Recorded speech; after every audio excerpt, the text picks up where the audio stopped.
Hello and welcome. In this Max tutorial, we will create a tile sorting system that rearranges an image based on brightness. Before we start, let's quickly clarify what we're trying to achieve here. So the idea is that we want to divide an image into a grid of tiles and then compute the average brightness of each of those tiles.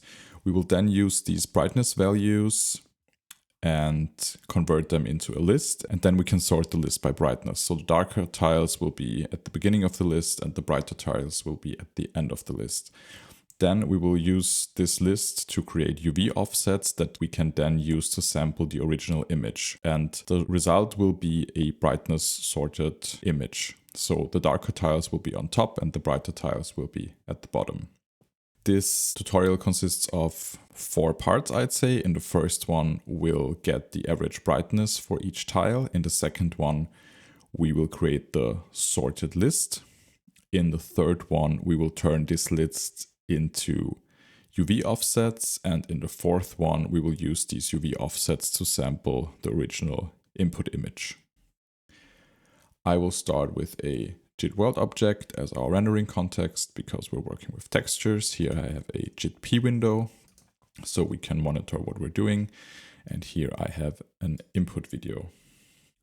Okay, then let's start with the first part, getting the average brightness per tile.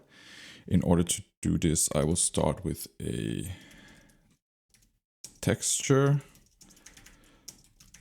Make this full HD, a depth 0, so this is explicit. Then we can patch this in here. Then I will use a jit.gl.pix code box,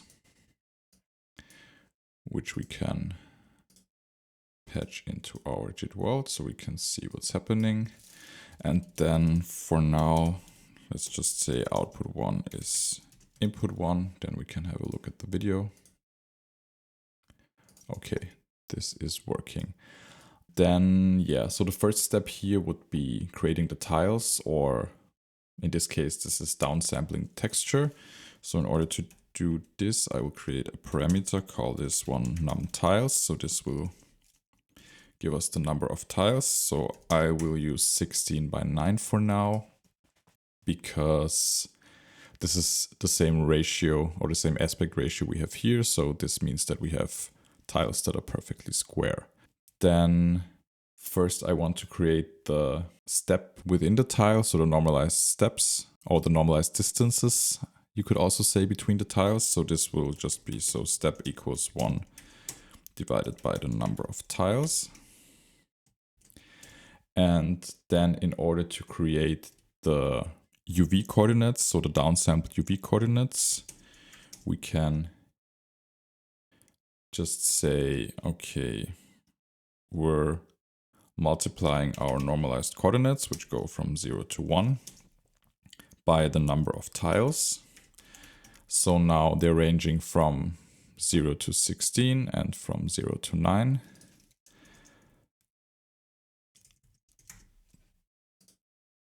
Then we can use the floor operator. So now we don't have any floating point numbers in here, but this will just be either 0, 1, 2, 3, 4, 5. So all the integers up to 16 and up to 9.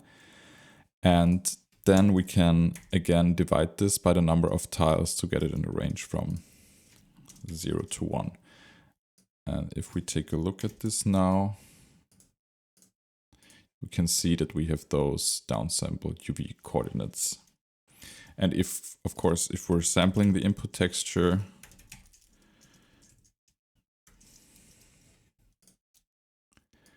we can also see what is happening here. So it's just a downsampled input. But I want to do it, so we could already use this one and just take the brightnesses of each of those tiles.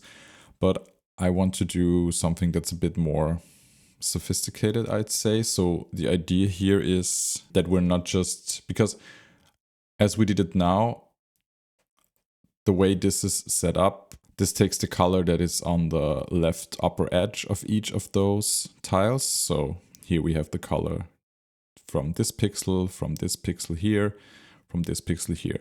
But what I want to do is for each of those tiles, I want to take this pixel here, this pixel here, this one here, and the one in the middle, and then use the average. So it's not just this one pixel deciding on the average color, so to say, but we're actually sampling 5 colors and then using the average of those 5 colors in order to tell us what the resulting color for each tile should look like. So what does this mean in practice? So the idea is that we need to get the left upper pixel, which is the UV coordinates we already created, plus some offset. So the offset will be a 2-dimensional vector. And in this case, I want to go 1 pixel to the left and 1 pixel down, because I don't want the pixel at the edge here. So in order to do this, first we need to get the size of 1 pixel. So pixel equals 1 by the dimension of the whole thing. So we can say this is, I mean, I could just say plus pixel, but I make it explicit, pixel x and pixel.y. So then we need to get the right upper pixel, which is then, okay, for this tile, it would be this one right here. So again, we can take the UV coordinates we already computed and then create an offset. So for this offset, we need to go 1 step to the right minus 1 pixel, so we're not at the edge here. So we already know the size of 1 step, so we can say step.x minus pixel.x for the x component, and for the y component, we just need to go 1 pixel down, so this will be pixel.y. Then what's the next one? So left down, this is this one here, so let's call this one LD. So again, UV plus the offset we're creating. So in this case, we need to go just 1 pixel to the right, but 1 step down minus 1 pixel. So this is step.y minus pixel.y. And then the last one is down and to the right. So let's call this one RD. This, again, we need the UV coordinates plus an offset. So the offset in this case is, so we need to go, essentially we need to copy this one. So 1 step minus 1 pixel. And this one, 1 step minus 1 pixel for y.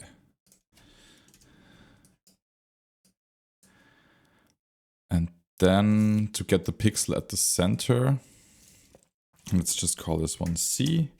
This will be the UV coordinates plus the offset. And in this case, the offset is just half a step in the x direction and half a step in the y direction. So just multiplying this by 0.5. Okay. Then we need to add all of those together. So my approach would be to sample all those positions, then adding them and then dividing them by 5. So in order to do this, we can just create another variable, call this one average color. Then I can say this is, so sample input 1 at this position. Then I can copy this, and instead of reassigning this, I can say plus equals, then it will just add on. Then we're adding, what's next? LD, left down.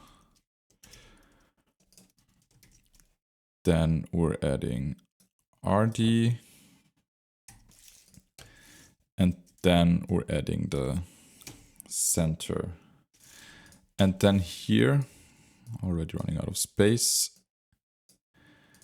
we have to divide this whole thing by 5, of course, because we have 5 pixels that we're adding up. So average color divided equals 5.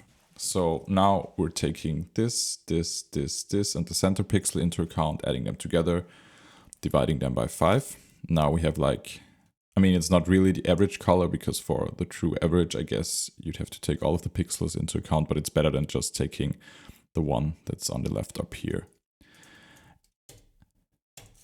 And then we can say that the output is RGB to HSL. So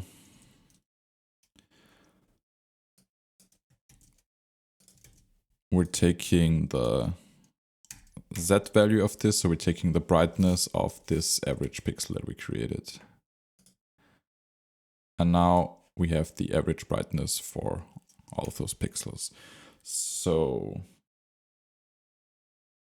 this concludes the first part.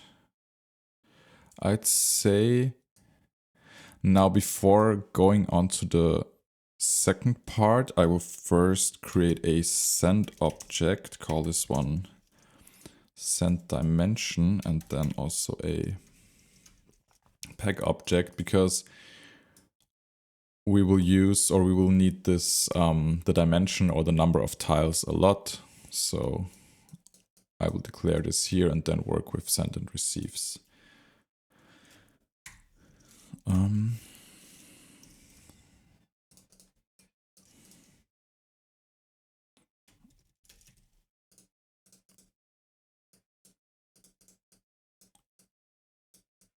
So let's put this here. Then we can put the corresponding receive object here. Num tiles.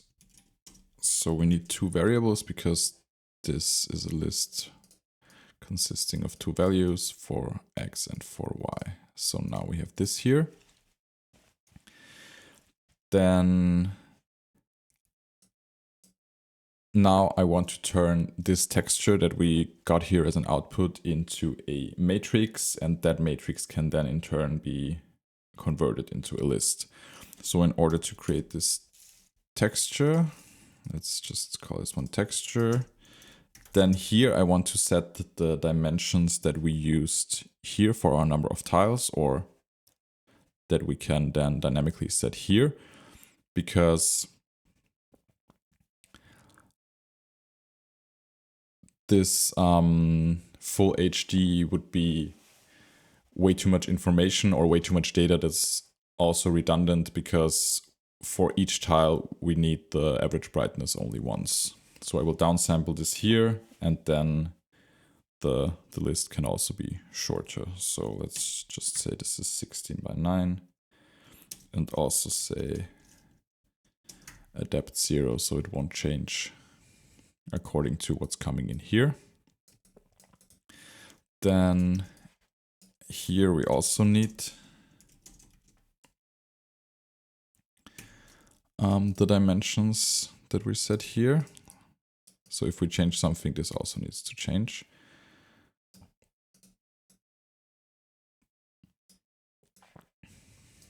Okay, maybe let's put this here. Now we can use the object jit.gl async read. So this one turns a texture into a matrix, which is exactly what we want. Now you can see that the color of this patch cord changed, because now it's a matrix coming out of here. So yeah, we don't even need to connect this anymore. Then I will create a matrix. This has one dimension because we're only getting like, we only need, one plane because we only need the brightness here, which is essentially just one value for each pixel. Set this to float 32. Also 16 by 9 for now. And again, we need to set the dimension here. I guess what we could do is get rid of this here, call this one also dimension. No, we can't because we have a built-in function here that's called dimension. Okay, so I guess I'll just leave it like that for now. Okay, then let's see if this is working. So jit.fps.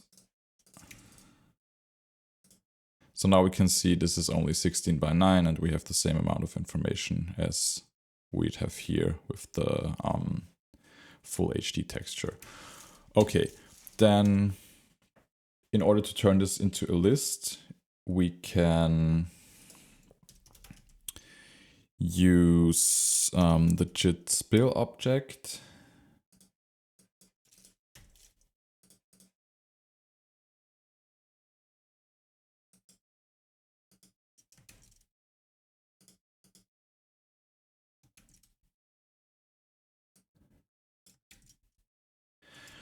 Which I guess, do I need to specify the list length? So so I don't know, let's just say 100 for now. Oh.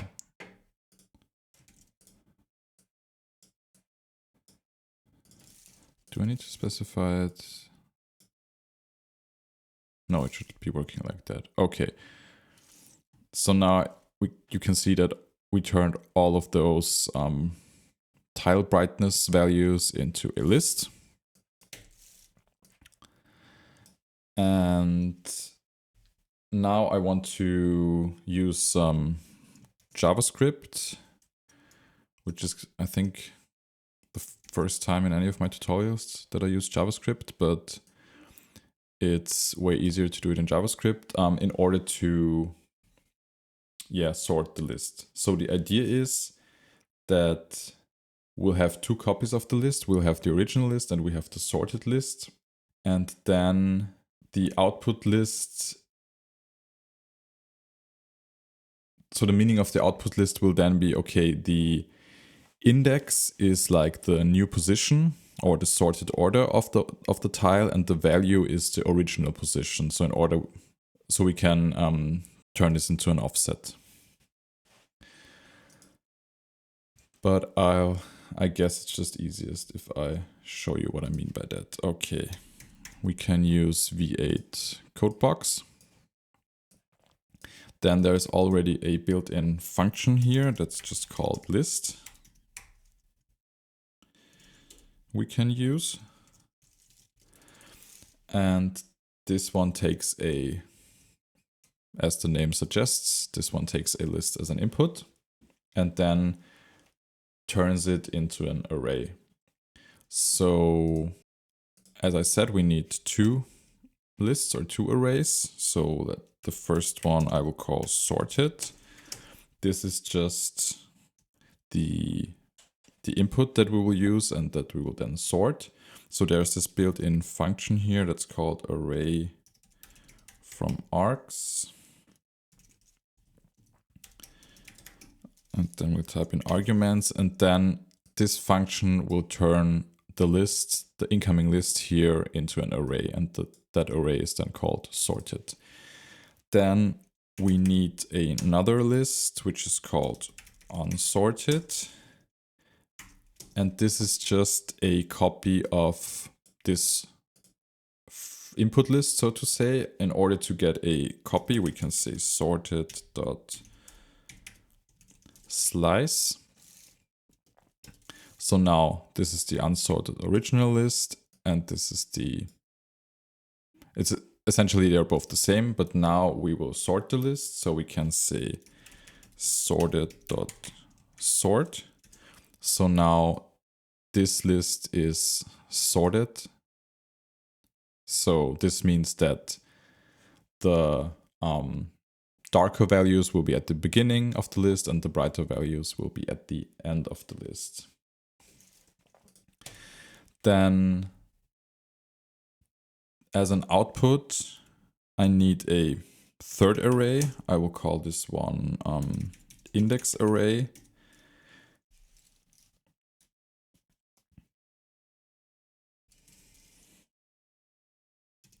Because the idea is now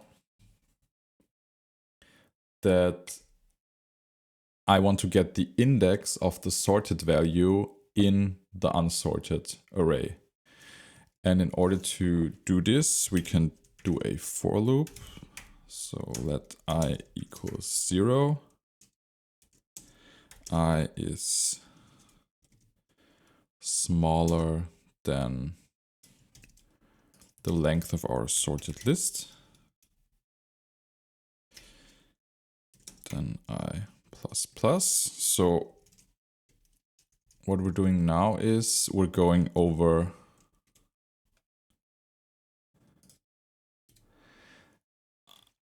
every value that's in our list. So let's call this one value equals sorted of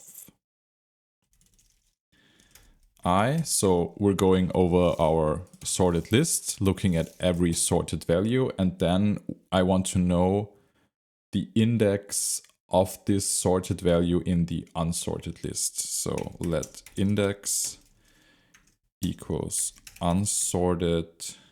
Then there's this function called index of. So we're looking into the unsorted list and getting the index of this value. And then we can use the push function. So we can say index array dot push our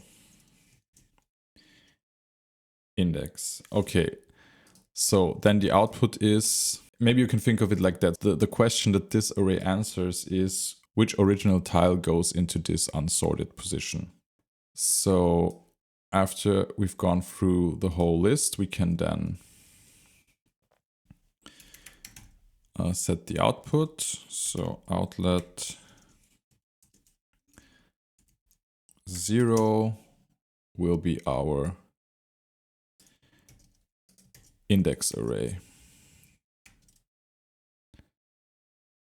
Okay, I forgot the equals here. Okay.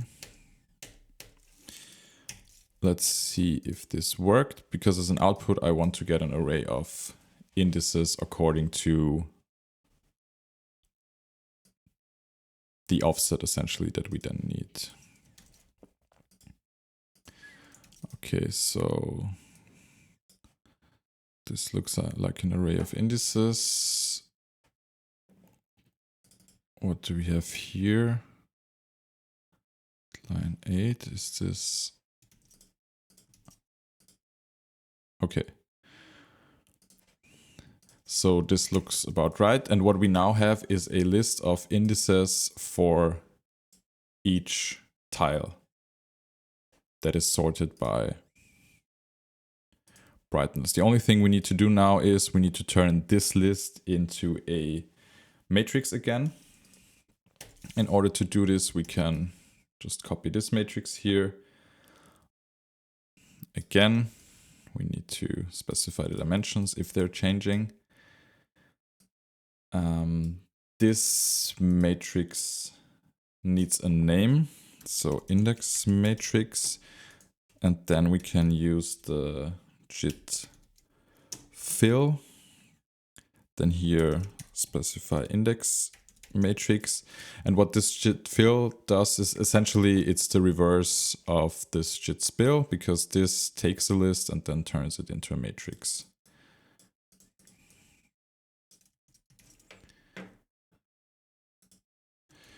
So if we're using jit.cellblock, you can now see matrix of indices. Okay, I think this concludes part 2.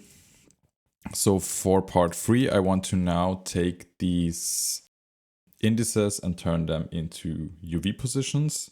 So this is something I've done in, I think, 2 previous videos. So in the tile shuffling video and also in the one going into some sampling techniques. So if you've seen any of those videos, this should be familiar. So in order to do this, I will create a jit.gen code box. I'm running out of space here.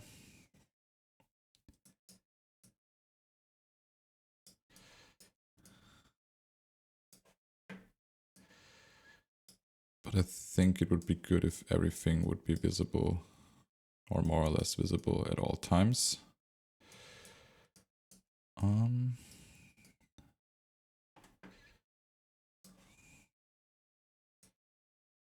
So maybe we can put this here.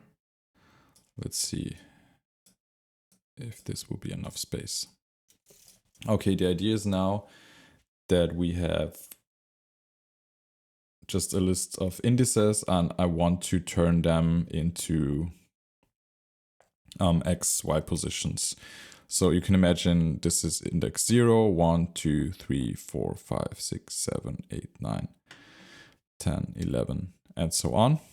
And instead of using those indices, I want to turn them into their XY position. So this is X0, Y0, and this is X1 and Y1, and I want to have everything normalized in between here.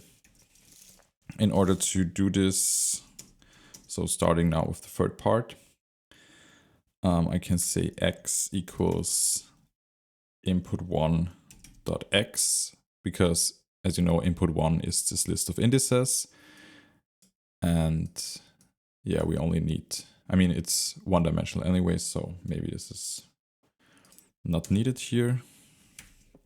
So modulo the dimension of X. So this will, so imagine if we have the sorted list, then this would mean, okay, this is 0. So 0 divided, or 0 modulo the dimension of X. So 0 modulo 16 is still 0. So this will be 0, 1 up to 15. And then here the index is then 16, but because we're using the modulo operator, this will be 0 again. So this is essentially what we need, but now it goes from 0 to 16, but we want it in the range of 0 to 1. So we can just divide this by the dimensions of X again. So now it will be in the range of 0 to 1. Then for Y, we're doing something a little different. We're taking the index and then we're dividing it by the dimension of X. So this means that in the first row, this will be 0, something. Here it will be 1, something, and here it will be 2, something, and so on. And in order to get rid of those decimal places, we can just use the floor operator here. So here it will be 0, 1, 2, 3, and so on. But again, we want it in a range of 0 to 1. So now we have to divide it by the dimensions of Y. Then we can create this new position we just computed from this index. So this is a vector consisting of this x and this y here. And then as an output,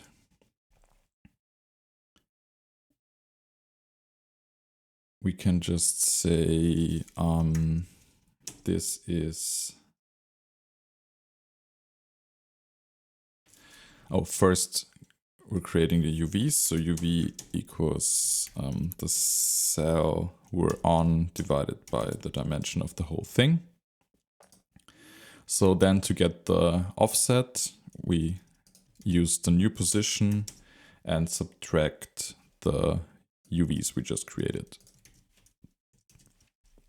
Again, this is not the absolute position that we want our tiles to be in, but this is the offset or the difference from the current position.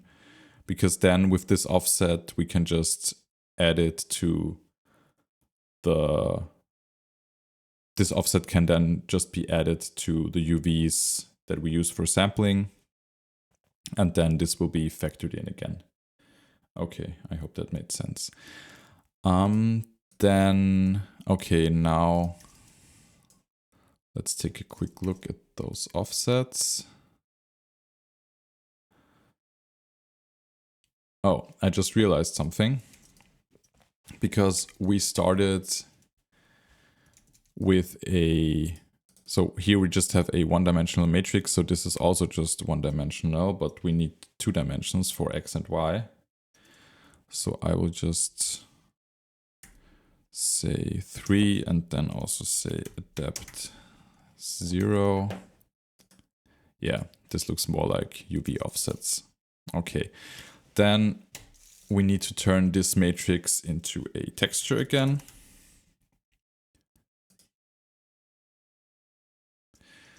We can just say add filter none, then there won't be any kind of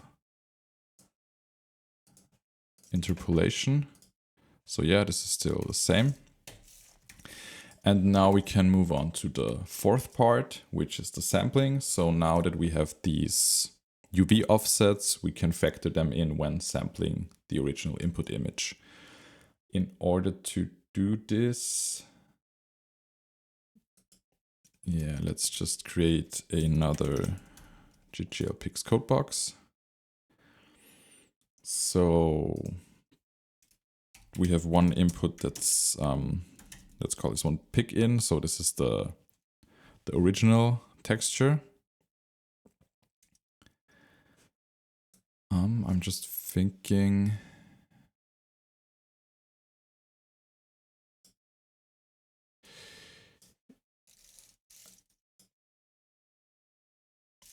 I will put this one down here and duplicate this.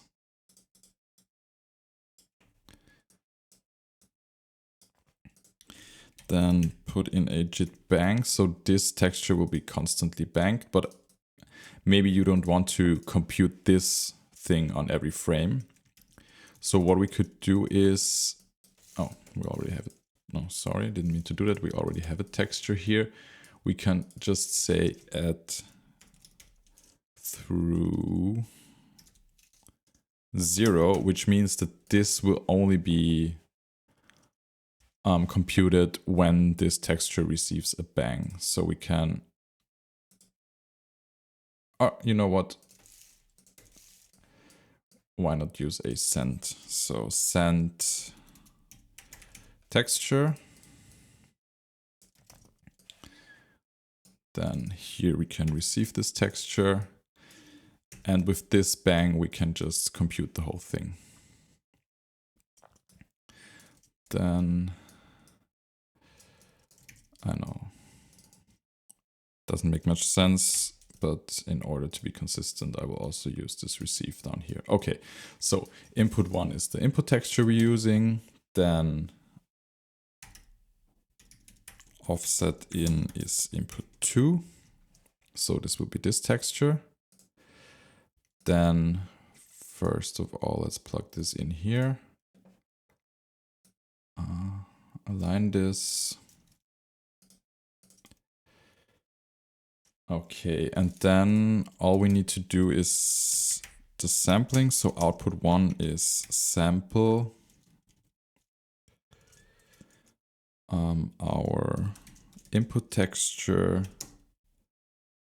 by the normalized coordinates plus the offset we just created. Okay, that was a lot. Let's hope this works. Did I miss anything? Okay, let's just see. Okay, starting this thing.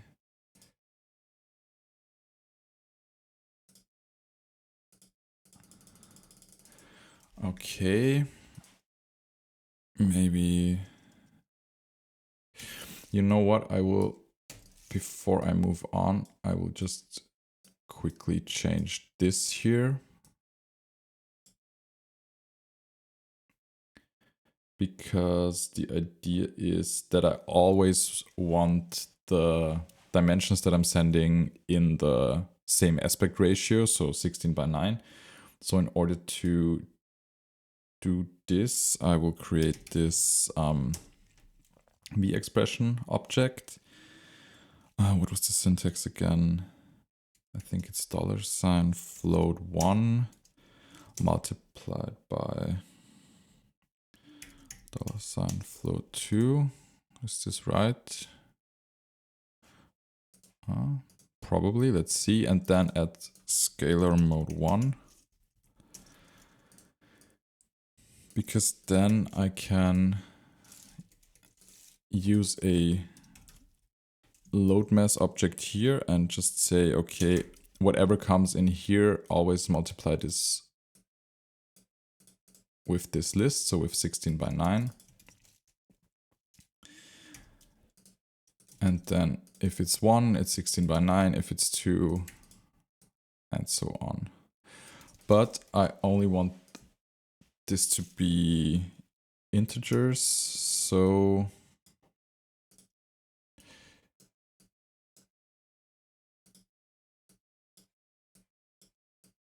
maybe let's unpack this, turn it into an integer, and then repack it again. Do I have enough space? Let's see. Oh wait, is this even...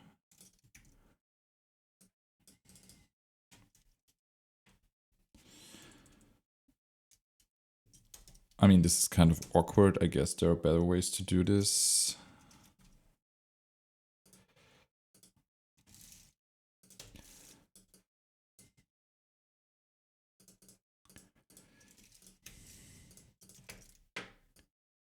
Okay, now it's just integers. Okay, perfect.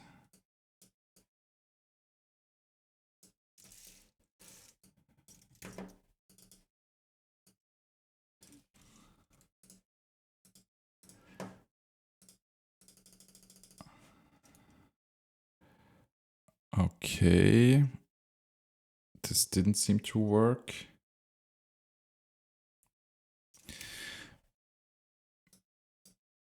Maybe it's because of the list length here. So let's say list length $1. And so the list length needs to be the number of tiles on the x-axis times the number of tiles on the y-axis. So we can just use this dimension.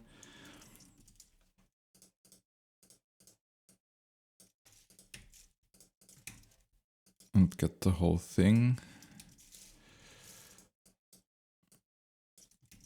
So let's see if this made a difference.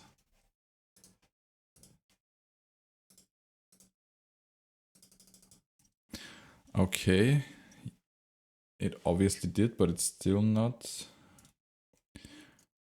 what I'm looking for. So dimensions here. This is dim x by dim x, in x,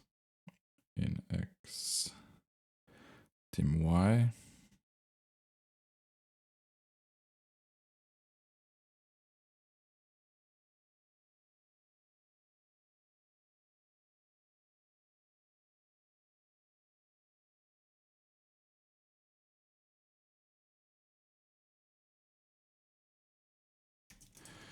Okay, I just found a mistake I made. All of the textures need to be float 32 in order for this to work.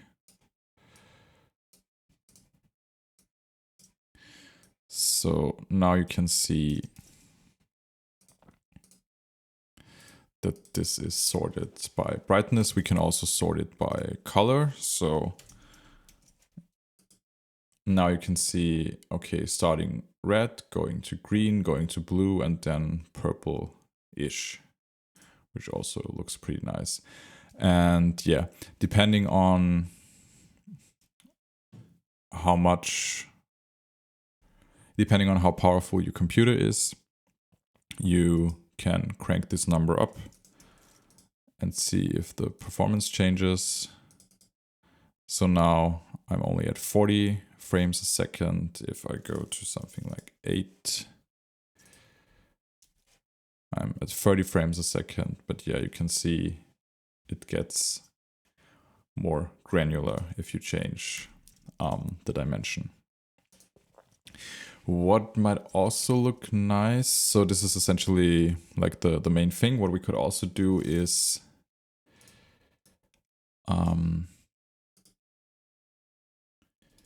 create a parameter, call this one, I don't know, on, off. And then we could say, let's call the output just offset, and this one is 0.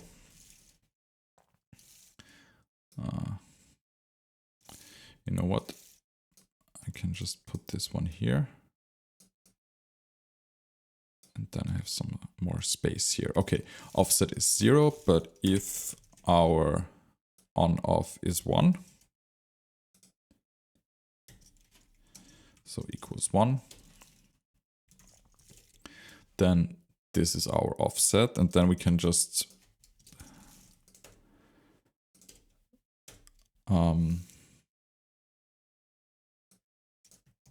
okay, offset equals this. And then we can say that the output is just the offset, and this should give us a way. So if we create a message here, offset, no, what was it? Sorry, on, off.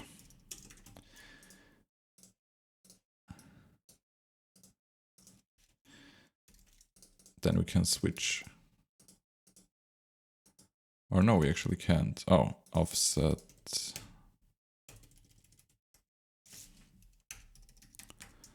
Okay. Why is this not working? Okay, semicolon. Okay, before I frantically click something, I will take a quick look. Okay, offset. Oh, okay. Look at that. So now I can switch between those states. What we could also do is we could use a slide object and say slide up is 5 and slide down is, I don't know, 15. And then this will interpolate between the two states. But currently we're not banging this on every frame, so we could create a jit bang, plug it in here. And now this is gradually changing.